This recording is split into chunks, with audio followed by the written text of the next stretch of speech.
इस वक्त की बड़ी खबर झारखंड से निकलकर सामने आ रही है, जहां विधानसभा चुनाव के लिए भाजपा ने अपनी दूसरी सूची जारी कर दी है। इस सूची में मुख्यमंत्री और झारखंड मुक्ति मोर्चा नेता हेमंत सोरेन के खिलाफ बरहेट सीट से गमलियाला एम्ब्रोम को उतारा गया है। एम्ब्रोम ने 2019 में आजसू पार्टी के टिकट पर बरहेट से चुनाव लड़ा था। भाजपा ने टुंडी सीट से विकास महतो उम्मीदवारी को भी घोषणा कर दी है। आपको बता दें कि झारखंड में 2 चरणों में यानी 13 और 20 नवंबर को चुनाव होने हैं। नतीजे झारखंड और महाराष्ट्र दोनों के एक साथ 23 नवंबर को जारी होंगे। मुख्यमंत्री हेमंत सोरेन साहिबगंज जिले की बरहेट सीट, जिसको एसटी निर्वाचन क्षेत्र के मौजूदा विधायक हैं, वहां से वो लड़ रहे हैं। उन्होंने 2019 के विधानसभा चुनाव में अपने प्रतिद्वंदी भाजपा के साइमन माल्टो को 25,740 मतों के अंतर से हराया था, यानी एक बड़ा भारी डिफरेंस।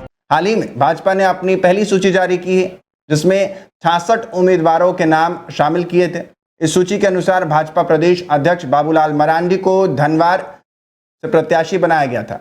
अब उसके बाद ये सूची सामने आ गई है, जिसमें हेमंत सोरेन के खिलाफ गमलियान हैम्ब्रम को उम्मीदवार बनाया गया है।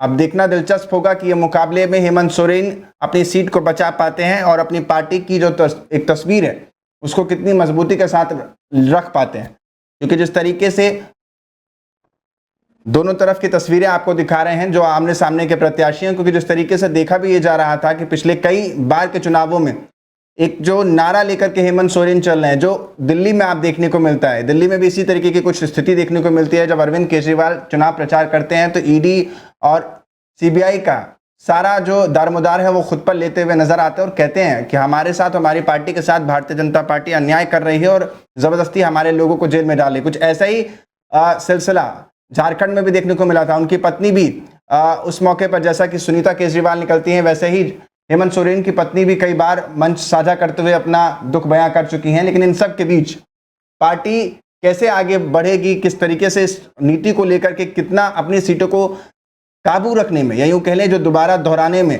काबू कर पाते हैं और आगे बढ़ पाते हैं, देखना दिलचस्प होगा। क्योंकि हेमंत सोरेन एक बड़े नेता हैं और अपनी पार्टी में जो पूर्व मुख्यमंत्री रहे हैं चंपाई सोरेन, जिनको सत्ता संभालने के लिए दी थी, बाद में उन्होंने सत्ता से खुद को हटा करके वापस जब जेल से रिहा होकर आए तो ताजपोशी दोबारा से कर दी थी हेमंत सोरेन की। और उसके बाद से अब ये तस्वीरें जो निकल रही हैं, क्योंकि अब वो इस समय भारतीय जनता पार्टी के खेमे में है, तो देखना दिलचस्प होगा कि मुकाबला किसका, कौन कहां कितनी बाजी मार जाएगा और झारखंड में इस बार सियासत का कौन सा सिक्का चलेगा और किसकी सरकार आएगी।